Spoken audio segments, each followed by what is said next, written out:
কাগজ পড়ে আর মজা নেই বুঝলে, সেই এক খবর এক খবর।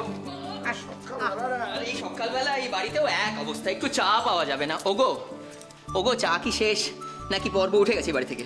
শুধু চা নয়, হ্যাঁ, চায়ের সাথে একটা চমকও আছে। চমক? বাবা, সকালবেলা আবার চমক? মা চমক? বাবরে বাবরে বাবা, কি চমক টমক শুনছি তুমি জানো? চমক? তোর কাগজে কোনো চমক পড়ে থাকে? আমি এখন কাগজ পড়বো না, আমি দোকানে গিয়ে দেখে নেবো। জল দিয়ে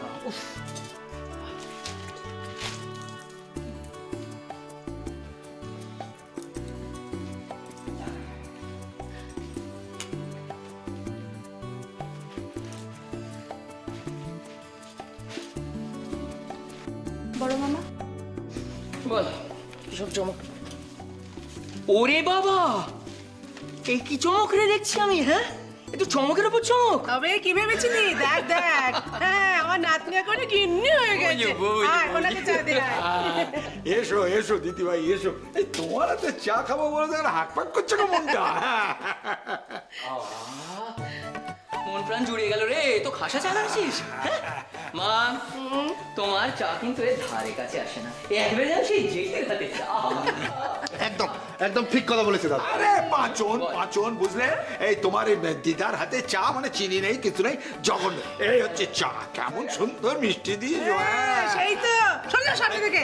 হ্যাঁ, নাতনি একেবারে কারি কারি চিনি দিয়েছে তো, তাই চা খুব ভালো লাগছে। ঠিক আছে ঠিক আছে, এবার থেকে নাতনি হাতে চা খেও, আমি দেবো না করে চা।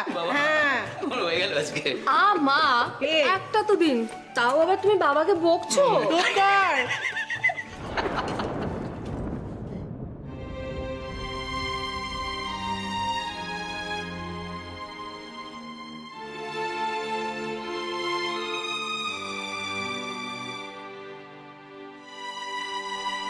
দিদি ভাই দিদি ভাই, তুমি নিশ্চয়ই এতক্ষণে বুঝতে পেরে গেছো যে এই বাড়িতে আমার অবস্থাটা কেমন। হ্যাঁ, সকলে মিলে না তোমার এই দাদুকে একেবারে কোণঠাসা করে ফেলেছে। তবে আর ভয় নেই, আর ভয় নেই। আমার দিদি ভাই এসে গেছে, এখন অপোনেন্টকে একেবারে বলে বলে বলে বলে ছক্কা আঁকাবে। সেই তো, নাতনিকে নিয়ে আমি দল পাকাচ্ছ না?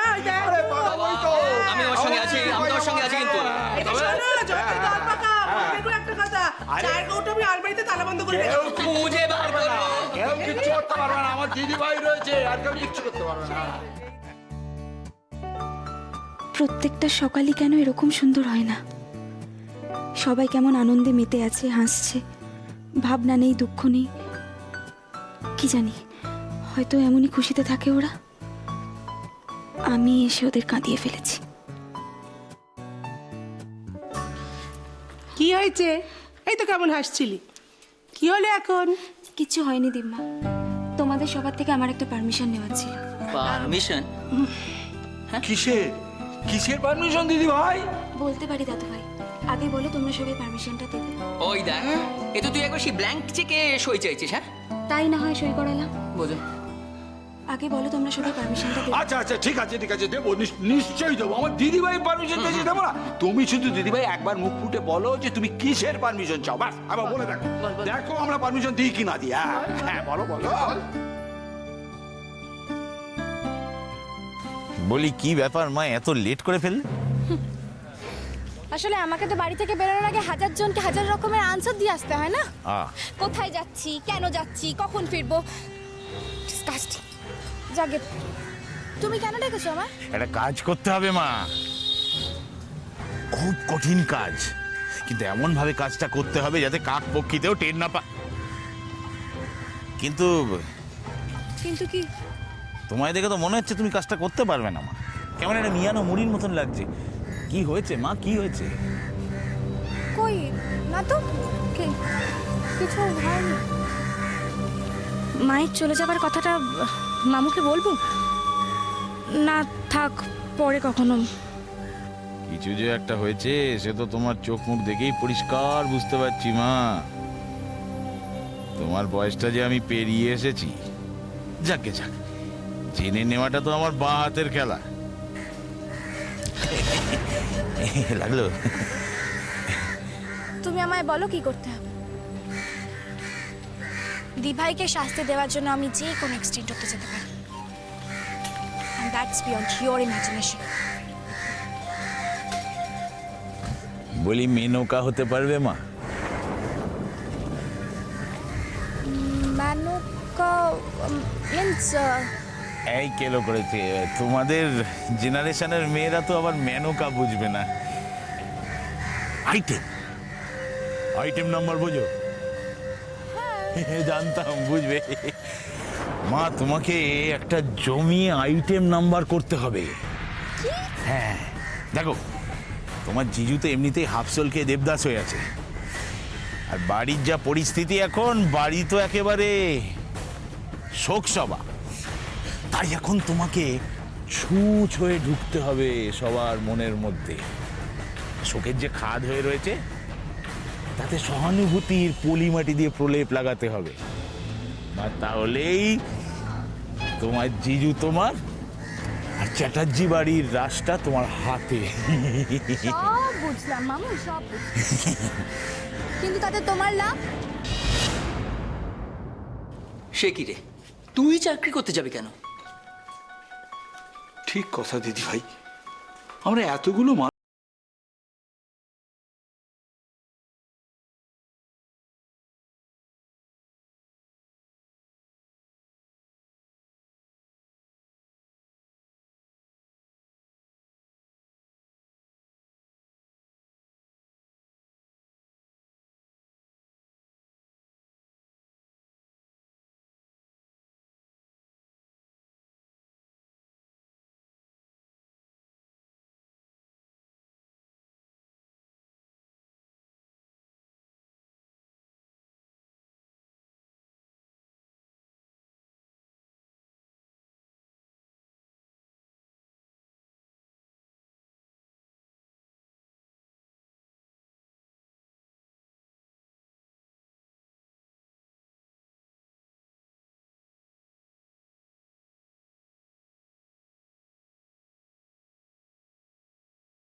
আজ ভাবছি একবার আমাদের কলেজের প্রফেসর জিডি ম্যামের কাছে যাব।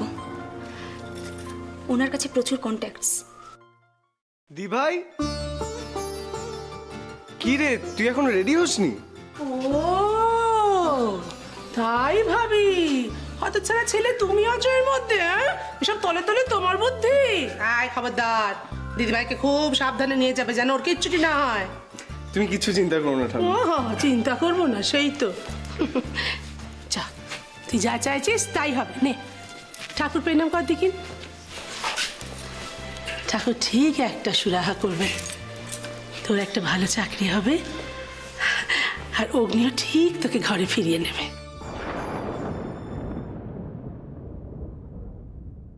তুমি কি ভাবো দিম্মা, এরপরে অগ্নি আমার কাছে এলে আমি ওর সাথে ও বাড়িতে ফিরে যাব? কোনোদিনও না, কখনো না।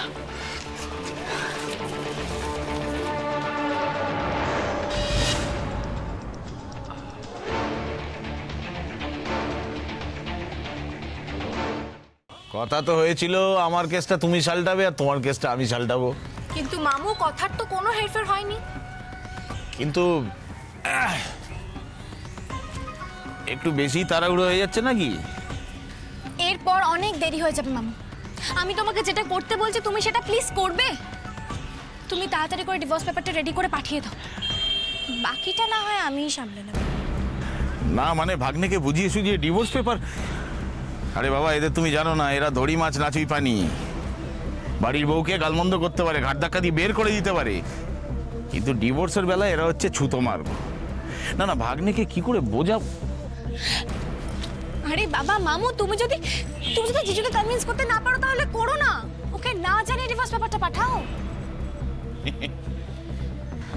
সে পিচ তো তুমি একেবারে ঢেলে সাজিয়ে রেখেছো, এমন বিস্মন্তর দিয়েছো তোমার জিজুর কানে যে স্বয়ং নীলকণ্ঠ বদহজমে মরে যেত।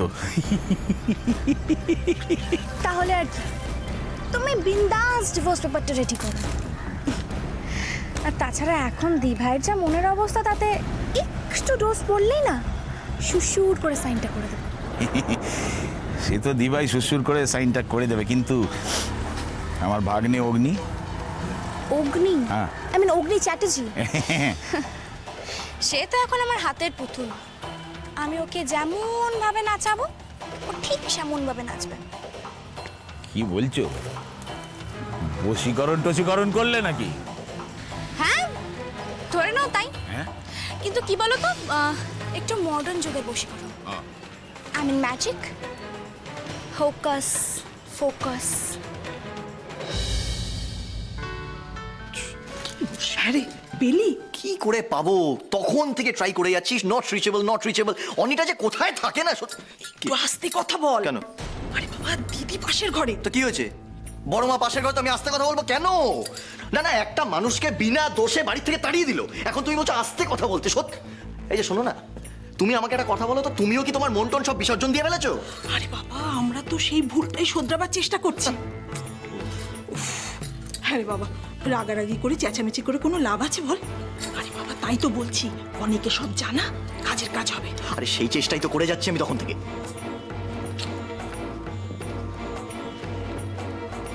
এই যে মেখলাটা, বুঝলে তো, এই মেখলাটাকে নিয়ে না আমার শুরুর থেকেই আমার ডাউট ছিল।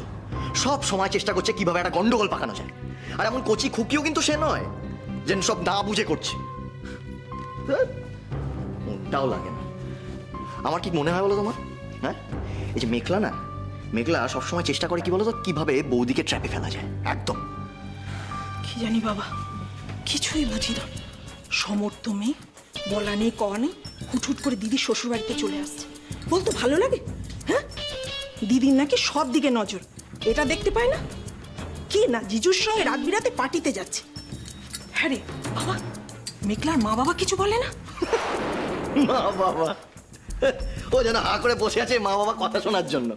শোনো, এই যে মেখলা যা জিনিস না, ওর মা বাবা বললেও ও এক কান দিয়ে শোনে, আরেক কান দিয়ে সব ছুঁড়ে ছুঁড়ে ফেলে দেয়। একদম মা বাবা। ছি ছি ছি ছি ছি, বোন হয়ে পারলো সবার মাঝে দিদির এরকম কুৎসা রটাতে? যদি আমাদের ঘরের মেয়ে হতো, আমরা তো দোষটা চাপতাম বল। আর দেখো লজ্জা আছে, হুট হুট করে দিদি নেই, কিন্তু তিনি হুট হুট করে দিদি শ্বশুর বাড়িতে চলে আসছে। আমার কি মনে হয় বলো তোমার, এই যে মেখলা যা সব বলছে না, সব মিথ্যে, সব বানানো, একদম ভুলভাল। হ্যাঁ হ্যাঁ, আমি মানছি মিখি আমার বেস্ট ফ্রেন্ড, কিন্তু believe me Neel, I am just getting fed up of her. নাহলে তুমিই ভাবো না, কেউ কারো নিজের দিদির সম্পর্কে এইভাবে বলতে পারে? আই মিন, সেদিনকে বাড়ি ভর্তি লোকের সামনে ও যেভাবে, ছি ছি ছি ছি ছি, আমার নিজেরই হিউমিল। ইউ কুড হ্যাভ স্টপড হার। আমি আটকানোর চেষ্টা করেছি নীল, কিন্তু উল্টে ওই আমাকে বললো যে তুই তো বৌদি আর অনির সম্পর্কে জানিস। আমি কিছু বলবো না, তুই বল। তুই তো জানিস, তুই বল। অহনা, যা বল। তুমি ওকে আটকানোর কথা বলছো না নীল? ইয়েস, ওকে অনেক আগেই আটকানো উচিত ছিল। কলেজেও একই রকম ছিল জানো, কখনো যে মাত্রা ছাড়ায়নি সেরকমও না। পিকনিকে গিয়ে বৌদিকে আর অনেকে এক ঘরে আটকে রাখা, তারপর ওদের একসঙ্গে ছবি তুলে রাখা।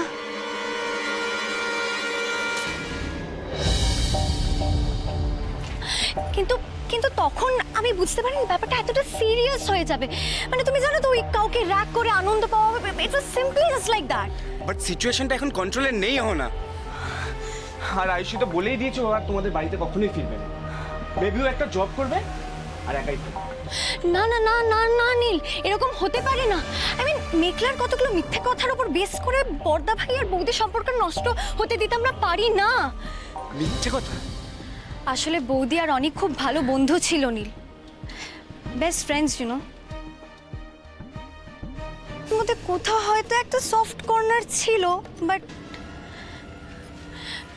মিখি পুরো ব্যাপারটা যেভাবে রিপ্রেজেন্ট করেছে, ওদের রিলেশনশিপটা যেভাবে দেখিয়েছে, আদৌ সেরকম কিচ্ছু না নীল। আমি জানি বৌদি একমাত্র বর্দা ভাইকেই ভালোবাসে। আসলে আমরা এখানে তো হইচই করছি, তো আড্ডা দিচ্ছি, তাই বোধহয় ছাদে নিরিবিলিতে ওরা একটু টাইম স্পেন্ড করতে গেছে। সরি বৌদি, আমিও তখন খেলার ছলে মিকির সঙ্গে হাত মিলিয়েছিলাম, আমি ঠিক বুঝতে পারিনি যে ব্যাপারটা এত কমপ্লিকেটেড হয়ে যাবে, তোমাকে এত সাফার করতে হবে।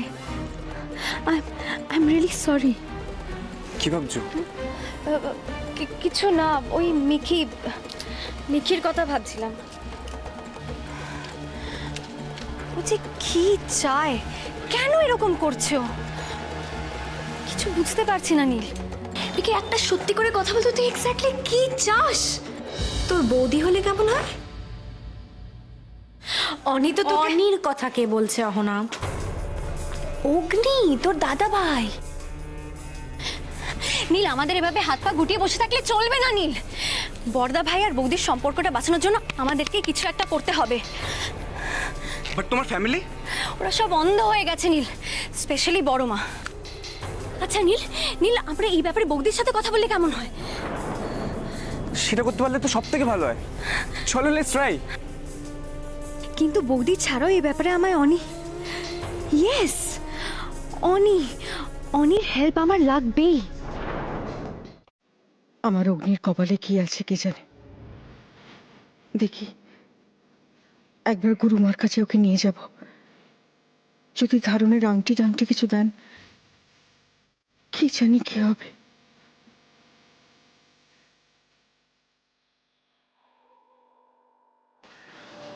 ও দিদি, আজকে রান্না বান্না কি হবে বলো? অনেকদিন তো আছিস সে সংসারে, এখনো কি আমি সব বলে দেবো? যা খুশি তাই কর। ও দিদি শোনো না, রান্না আমার গলা দিয়ে কিছু নামবে না রে ছোট। দিদি তুমি কেন এত ভেঙে পড়ছো বলো তো? আমি বলছি দেখো, সব ঠিক হয়ে যাবে। কিচ্ছু ঠিক হবে না। আমার এই সংসারে থাকতে আর ইচ্ছাই করে না। চলে যাবো গুরুমার কাছে। ও দিদি গো, শোনো না, তুমি কেন এইভাবে বলছো বলো তো? আরে বাবা, এত বড় সংসারটা তো তুমি এতদিন আগলেছো দিদি। কোথায় আর আগলাতে পারলাম? সেই তো বেনে জল ঢুকে গেল। আর আরেকজনকে দেখ, দিব্যি বিদেশে বসে আছে, ফোনে ফোনে খবর নিচ্ছে, ব্যাস হয়ে গেল দায়িত্ব সারা। অগ্নির একটা গতি না করা পর্যন্ত আমার গলা দিয়ে দানা নামবে না। ওই আয়ুষীকে যতক্ষণ না আমি অগ্নির জীবন থেকে তাড়াতে পারবো, ততদিন আমার শান্তি নেই, কিছুতেই নেই।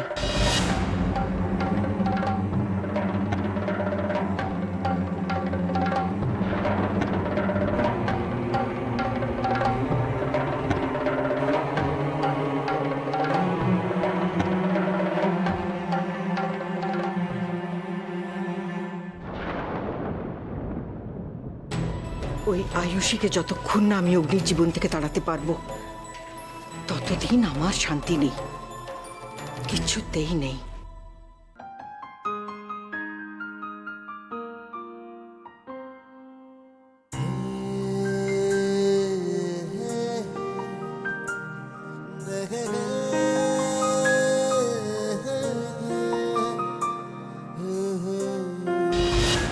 একই বাড়িতে থাকে মানে?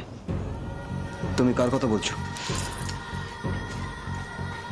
তোমার ভাই অনি, আমার দি ভাইয়ের বয়ফ্রেন্ড।